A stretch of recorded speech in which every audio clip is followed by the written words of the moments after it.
Walaupun orang tua juga mendoakan ya, pasti orang tua mah diminta dan tanpa diminta akan selalu mendoakan.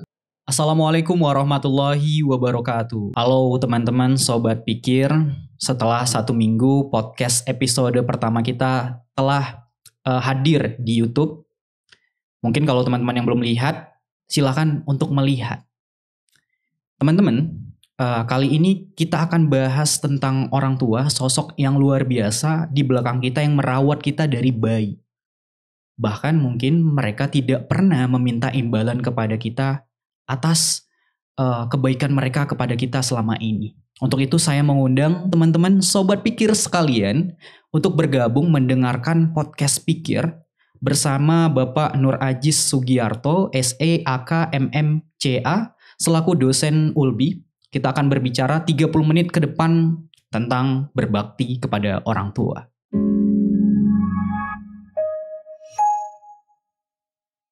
Ngomong-ngomong soal berbakti kepada orang tua, pasti erat kaitannya dengan istilah Arab birrul walidain. Sementara kita ini orang Indonesia.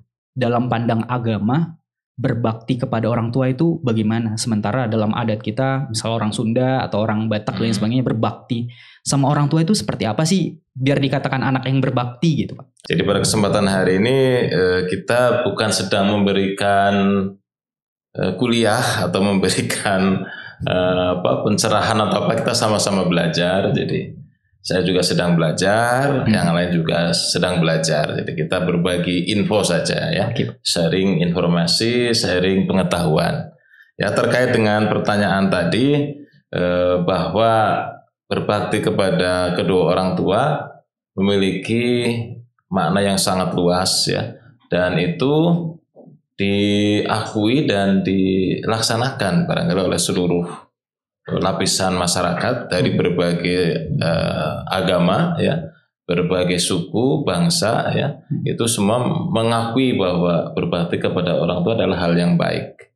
Ini berarti berbakti kepada orang tua merupakan sebuah etika ya, sebuah etika, sebuah tata krama ya, sebuah nilai ya yang sangat baik kalau kita terapkan. Nah, kebetulan saya adalah orang yang beragama Islam, sehingga saya meyakini sesuai dengan perintah yang tertera di Al-Quran, banyak sekali ayat-ayat yang ada di Al-Quran yang memerintahkan kita untuk birrul walidain, yaitu berbakti, berbuat baik kepada kedua orang tua. Nah, ada di surat An-Nisa ada ya, kemudian di surat Al-An'am juga ada juga di surat Al-Isra. Jadi lebih dan ada lagi surat yang lain. Jadi ada banyak surat yang memang memerintahkan kita untuk birrul walidain, berbakti, berbuat baik kepada kedua orang tua. Itu seperti itu. Baik, Pak. Ngelihat zaman sekarang gitu kan. Barusan ini ya ada trending di Twitter. Seorang anak bayi didapat di tong sampah gitu kan. Kalau kita ngelihatnya miris. Sementara kita dituntut agama untuk berbakti. Lalu kalau misalnya kita jadi anak bayi itu dan anak bayi itu besar, gimana? Apakah kita harus berbakti juga sama orang tua walaupun orang tua ini ngelantarin kita? Ngelantarin, ya.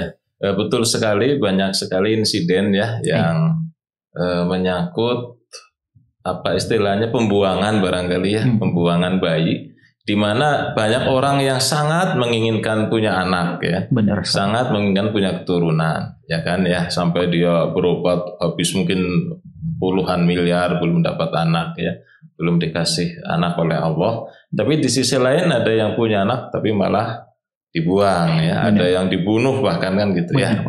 Sehingga ini sangat memprihatinkan. Nah, dalam konteks ini kita tetap mengacu kepada aturan di dalam Al-Quran ya, kalau menurut orang Islam, bahwa pertama birrul walidain itu hukumnya adalah wajib bagi anak kepada orang tua.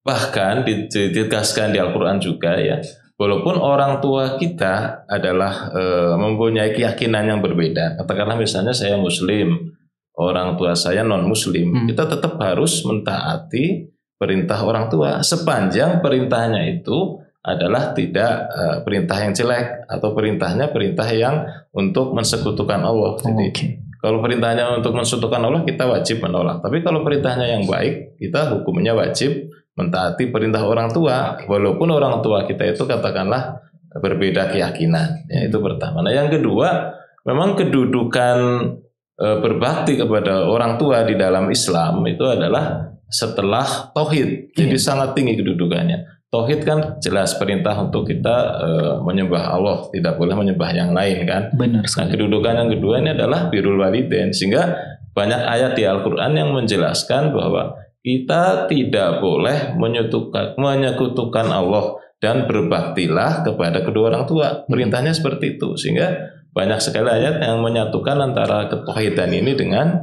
berbakti kepada orang tua. Nah, kaitannya dengan anak yang dibuang tadi, seandainya anak itu dewasa ya, kemudian tahu bahwa dia itu telah dibuang, maka tidak boleh dia melakukan aktivitas yang memusuhi atau mungkin melakukan hal-hal yang tidak baik kepada orang tua, dilarang keras. Walaupun dia dulunya pernah dibuang, itu misalnya seperti itu, tetap dia harus berbuat baik, berbakti kepada orang tua. Karena bagaimanapun juga sebelum dibuang kan ada proses mengandung ya. Bayi itu kan ada proses mengandung ya, bisa sampai 9 bulan kan. Nah, selama dia mengandung itu orang tuanya pasti merawat. Walaupun mungkin dia anak yang tidak dikehendaki ya. Kalau di dalam sinetron apa judulnya itu anak yang tidak dikehendaki itu apa namanya itu, lupa lagi itu. Tetap dirawat, dia akan diberi makan kan. Ketika ibunya makan, anaknya juga makan kan gitu ya. Ibunya minum, anaknya juga minum. Jadi ini otomatis dirawat dan dipelihara orang tua sampai melahirkan gitu. Jadi tetap ada proses perawatan oleh orang tua seperti itu ya. Jadi tetap walaupun dia pernah dilukai oleh orang tuanya, dia tetap harus berbuat baik, berbakti kepada kedua orang tua. Pasti berat ngelakuin itu Pak ya? Iya. Kayak kita dikecewain sama orang dekat gitu. Iya, pasti ada rasa itu. Tapi itu menjadi nilai ibadah yang besar pahalanya. Karena bentuk dari ketaatan juga sama Yang Maha Kuasa. Ketaatan itu. Tapi nih barangkali ini kan Pak, ini saya sebagai anak, ini saya merasakan nih. Sekarang ini kan saya sebagai anak, belum menjadi orang tua. Saya sering ngerasa berat banget gitu. Padahal teman-teman juga sering ngerasa berat juga kayak kami tuh punya gimana Pak ya? Punya gendongan gitu kayak kami ini harus sukses nih gitu. Nggak beban. Iya beban gitu. Kayak kami tuh harus berhasil, harus hebat, harus luar biasa agar orang tua bangga. Sebenarnya orang tua bangga itu sama kami tuh gimana Pak? Apakah ketika kami jadi orang misalnya susah gitu kan, jadi nggak layak mungkin diejek-ejek tetangga sana sini. Orang tua nggak bangga sama kita. Gimana sebenarnya kriteria bangganya orang tua sama kita sebagai anak? Jadi saya kebetulan sudah jadi orang tua ya. Walaupun anak saya masih remaja belum menikah, tapi saya sudah merasakan jadi orang tua. Jadi sebenarnya orang tua itu letak dia senang, bahagia gitu ya, bukan dilihat dari anak-anak yang menurut ukuran ekonomi itu berhasil, bukan itu ya. Tapi yang menjadi kesukaan orang tua ketika melihat anak-anaknya itu menjadi anak yang soleh. Ya. Di antaranya tadi dia berbakti kepada orang tua, ya, mendoakan orang tua. Kemudian yang kedua nurut terhadap orang tua, ya, dan tidak mengakibatkan nama buruk keluarga. Anak itu kalau berulah kan orang tua pasti kena. Iya. Jadi kalau anaknya berpolah atau berulah, orang tuanya kena. Nah, jangan sampai seperti itu yang bisa memperburuk citra keluarga. Itu aja sudah suka sekali orang tua, sudah sangat senang melihat anaknya soleh. Jadi tidak akan menuntut imbalan apapun dari anak itu. Katakanlah misalnya secara ekonomi uang itu ya, tidak, orang tua tidak berharap itu. Tapi melihat anaknya bahagia, anaknya soleh, ya, kemudian dia bisa ikut mendoakan kita, itu sudah senang sekali orang tua itu. Itu seperti itu. Iya, memang kadang juga kita sebagai anak ngerasa gitu, udah dibiayai kuliah gitu kan, udah kita kuliahnya gitu nggak murah, pasti nggak murah. Dibiayain dari kecil kita nggak murah, pastinya nggak murah. Mereka juga korban keringat tenaga bahkan darah gitu kan, sama anaknya masih sama anaknya, apalagi sama saya. Tapi padahal kan kita sebagai anak ngerasa kayaknya saya nggak ngasilin apa-apa sama orang tua, saya nggak ngasilin sesuatu yang berlebih gitu kan. Jadi ngebabin saya minder gitu kan, dan sedih sendiri kadang sebagai anak. Itu kira-kira gimana? Kadang-kadang minder kita kan. Jadi ya tidak usah minder lah, yang penting pertama kita harus selalu berkomunikasi, ya. Jangan sampai putus komunikasi. Kita minimal nanyalah gimana kabarnya bapak, ibu, ya, abah misalnya gitu ya. Minimal kita tanya kabarnya, itu sudah sangat luar biasa, senang sekali orang tua ya. Nah, kemudian yang kedua, kalau misalnya sakit ya kita jenguk ya. Kalaupun misalnya ekonomi kita tidak mampu ya kita jenguk, itu sudah sangat luar biasa bagi orang tua, ada perhatian di situ ya.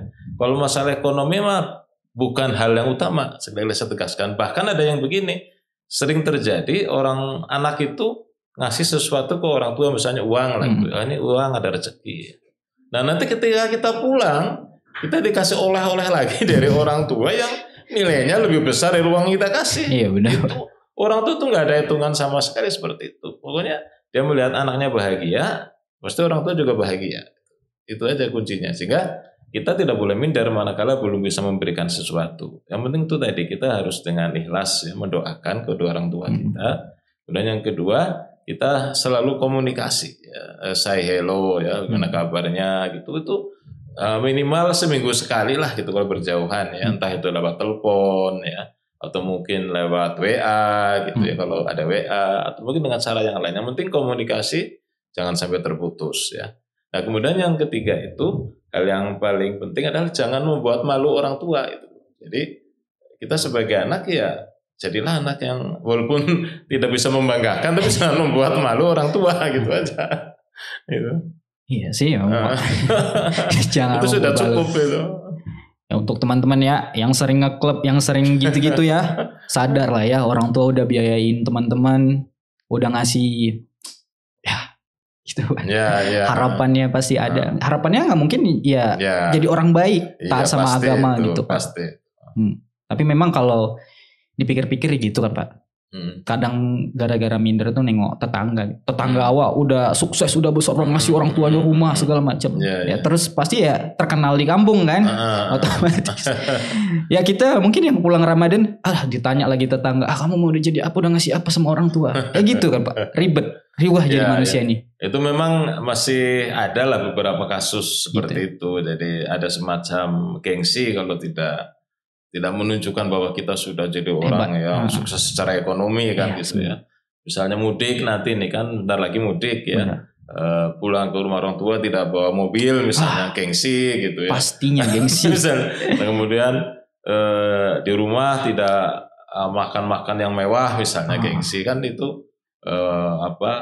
kalau dipaksakan tidak baik. Kalau memang mampu, dia memang mampu secara ekonomi, memang punya mobil, bisa memberikan yang lebih, itu bagus ya, lebih bagus. Tapi kalau memang tidak mampu jangan sampai dipaksakan itu. Dipaksakan itu artinya dari hasil-hasil yang tidak baik lah, itu jangan ya. Jadi tetap kita mencari dari sumber yang baik dan digunakan untuk hal yang baik. Tapi memang itu kekayaan segala macam, prestasi apa segala macam itu bukan patokan. Yang penting baik akhlaknya dan taat dalam beragama. Kemudian menuruti perintah orang tua, menghormati orang tua, dan mendoakan, ini yang paling penting. Karena salah satu kriteria anak yang soleh itu anak yang mendoakan kepada kedua orang tuanya. Baik orang tuanya masih hidup, apalagi sudah meninggal. Ini doa anak yang soleh itu sangat ditunggu oleh orang tuanya. Dia akan sangat bahagia kalau didoakan oleh anak-anaknya. Itu sampai itu walaupun dia sudah meninggal orang tua kita. Itu seperti itu. Ya untuk teman-teman lah ya, ingat-ingat lah ya, mungkin habis sholat doa, ada spesifikasi doa sama orang tua. Betul sekali. Rasanya sedih kalau misalnya satu hari aja kita nggak ada doanya sama orang tua gitu kan. Orang tua mungkin memang tangisan orang tua itu jarang kelihatan anaknya Pak ya. Ya dia memang menyembunyikan, orang tua tuh akan menyembunyikan kesedihan di depan anak-anak. Dia ingin menunjukkan bahwa dia bahagia, kemudian ingin membahagiakan anak-anaknya tanpa pamrih, artinya tidak berharap imbalan apapun gitu. Jadi orang tua pasti selalu memberikan yang terbaik kepada anak-anaknya. Bahkan kalau misalnya ada masalah mereka juga menutupin gitu. Iya, itu tadi kalau anaknya sampai bertingkah, berpola yang tidak baik, pasti orang tuanya ke bawah. Dan ketika orang tuanya ke bawah, maka orang tua akan tampil, dia bisa mengambil peran untuk bertanggung jawab terhadap kesalahan anaknya. Ini banyak sekali kejadian seperti itu. Dan ini ya kalau menurut saya tidak baiklah kepada orang tua. Boro-boro kita membahagiakan malah bikin susah kan orang tua kalau kayak gitu. Benar-benar. Iya, itu hindarilah yang kayak gitu ya, karena walaupun orang tua secara fisik tidak marah, tetapi dalam hatinya kan dia pasti sedih lah punya anaknya seperti itu. Pasti orang tuanya akan mendoakan supaya anaknya jadi anak yang baik gitu, setiap hari tanpa diminta itu. Tanpa diminta, Pak. Iya, tanpa diminta. Bahkan ketika anak-anaknya ngebel misalnya, Abah besok saya mau ujian misalnya. Itu tanpa diminta, orang tua pasti mendoakan. 100% itu akan mendoakan supaya anaknya itu bisa dipermudah ya dalam ujian, sukses dalam belajar. Itu pasti. Tanpa diminta ya, itu pasti akan mendoakan. Baik. Untuk teman-teman ya, mohon diingat ini untuk anak-anak biasanya kalau habis SMA nih, ini sering banget nih begaduh sama orang tua. Pak, saya maunya di kuliah di sini. Ya udahlah di Ulbi aja lah gitu. Nah, kan kurang lebih kayak gitu banyak ngebuat kita itu kadang sering bertengkar gitu sama orang tua. Bahkan ada yang nggak saling cakap gara-gara ya kamu di sini, orang tuanya kadang saya maunya kamu di sini jadi ini. Tapi saya Pak mau gini. Gimana Pak gitu kan. Itu tuh gimana Pak? Ya, jadi berdebat sama orang tua itu gimana gitu kan. Kalau untuk interaksi dengan orang tua kan kita harus menghormati ya. Artinya apa yang mereka perintahkan harus kita taati walaupun mungkin kita tidak setuju.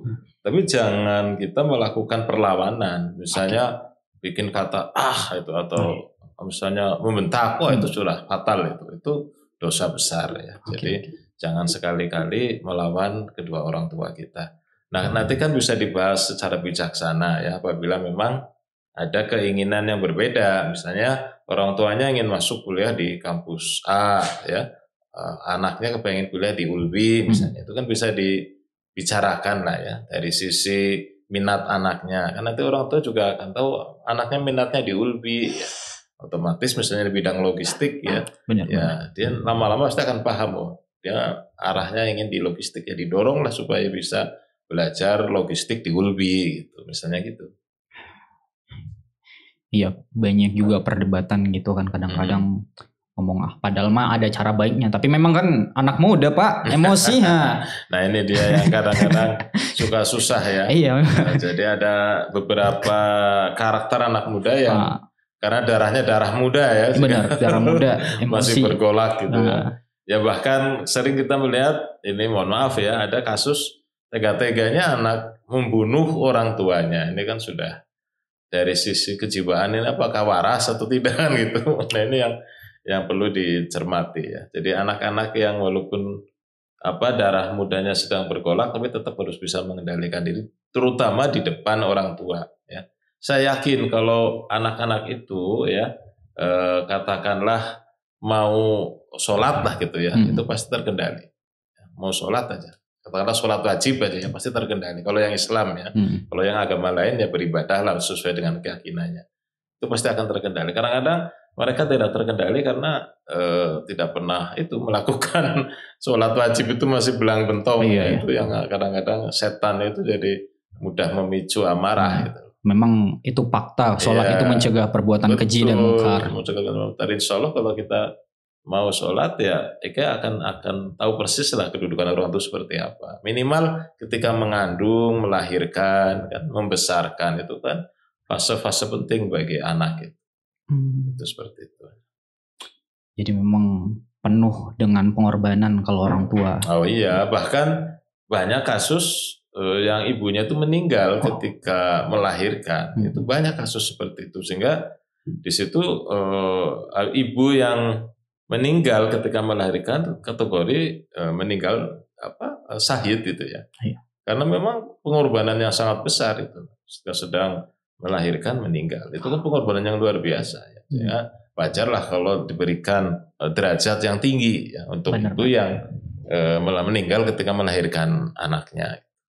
Jadi ini bukan main-main orang tua itu ya. Ya katakanlah walaupun ada istilah tidak mungkinlah orang tua walaupun segalak-galaknya orang tua tidak mungkin menyakiti anak, kan ada istilahnya gitu ya.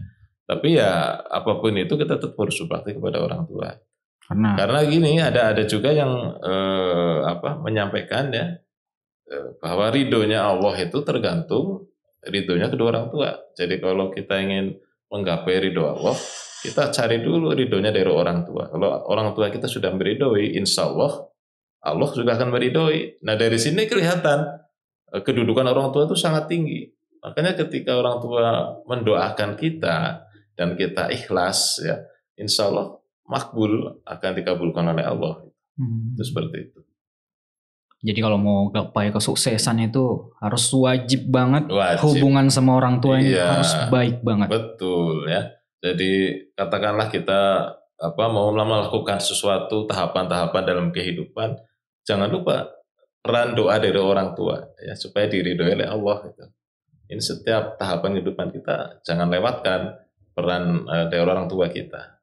Jangan sampai kita diam-diam aja, tidak pernah ngobrol, tidak pernah meminta doa, tidak pernah apa-apa, tidak putus komunikasi, jangan sampai. Itu kita sendiri yang rugi. Walaupun orang tua itu pasti mendoakan ya, tetapi kita kurang intens lah gitu ya. Dalam berinteraksi dengan orang tua itu kita sendiri yang rugi gitu. Yang sadar saya mah. Jadi anak mungkin kurang baik kalau belum bukan kurang. Iya, masih belum ya Pak ya. Nah, kadang memang gitulah Pak, suka-suka ada pemikiran-pemikiran yang ya.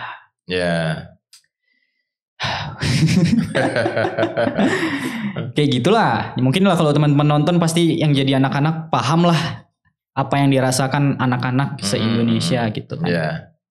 Baik, untuk yang kira-kira nasihat Bapak untuk anak-anak se-Indonesia yang jadi sekarang ini perannya jadi anak-anak, itu nasihat Bapak untuk mereka itu gimana Pak? Ya anak-anak itu artinya anak-anak yang sudah dewasa apa anak-anak yang kecil? Yang kecil, yang besar. Sekarang Pak kemungkinan ya yang nonton kita itu anak-anak remaja, anak-anak kuliahan. Iya, itu tadi ya. Jadi kalau untuk anak-anak remaja, terutama yang sudah kuliah, ini kan sebenarnya dia sudah masuk balik ya. Jadi sudah punya tanggung jawab sendiri kepada Allah itu ya, kepada Tuhannya. Tidak lagi tanggung jawab orang tua kan gitu ya, karena sudah balik kan ya. Nah ini menjadi strategis ya, karena apa yang dia lakukan ya harus dia tanggung sendiri kan. Dia berbuat maksiat, berbuat dosa ya tanggung sendiri, bukan lagi orang tanggung jawab orang tua karena dia sudah balik kan gitu. Nah ini menjadikan kedudukan mahasiswa ini ya menjadi mandiri. Mandiri itu dalam arti segala perbuatan, segala hal yang dia lakukan ya dia harus bertanggung jawab itu. Tidak bisa lari dari tanggung jawab. Itu seperti itu. Jadi dalam kaitan ini maka orang tua itu harus selalu dilibatkan supaya kita bisa dalam doa-doa orang tua sehingga arahnya itu arah yang benar gitu. Insya Allah kalau orang tua kita mendoakan maka cahaya itu akan menuntun kita ke arah yang lurus ya, arah yang benar ya. Tapi kalau kita sama sekali tidak pernah berkomunikasi, ya, itu kan susah. Walaupun orang tua mendoakan, tetapi kita tidak ada sense ya, merasa dekat dengan orang tua, merasa kita berbakti, mendoakan orang tua nggak ada. Itu agak berat, lebih berat ya. Walaupun orang tua juga mendoakan ya, pasti orang tua diminta dan tanpa diminta akan selalu mendoakan. Nah ini jadi kita harus bisa sadar betul bahwa segala yang kita lakukan itu harus bisa dipertanggungjawabkan baik di dunia maupun di akhirat gitu. Nah, jadi intinya ya yang kita lakukan tetap kita harus birrul walidain dalam posisi apapun. Kita sudah sebagai orang yang sukses, sebagai orang yang belum sukses atau sedang menghadapi masalah atau sedang kesusahan ya, itu tetap harus birrul walidain. Itu tidak ada masa yang tidak birrul walidain, harus selalu birrul walidain gitu. Ya sepanjang kita masih hidup kita tetap harus birrul walidain. Walaupun orang tua kita sudah meninggal misalnya, tetap kita harus birrul walidain. Seperti itu. Baik teman-teman, saya mewakili seluruh anak Indonesia yang nonton ya. Saya minta maaf pada orang tua, kepada ibu, kepada ayah. Kami memang jadi anak kadang menyusahin. Banyak nyusahinnya, banyak hal-hal yang gak kami tahu. Kami minta maaf. Saya mewakili seluruh anak se-Indonesia meminta maaf kepada ayah dan ibu. Teman-teman, kita ketahui bahwa kalau di luar sana mungkin orang-orang pada nendang kita, pada ngusir kita. Hanya satu tempat yang pintunya terbuka dan hangat kepada kita. Dan itu adalah rumah kita, rumah di mana ayah dan bunda berada. Saya Muhammad Hekal, inilah podcast Pikir.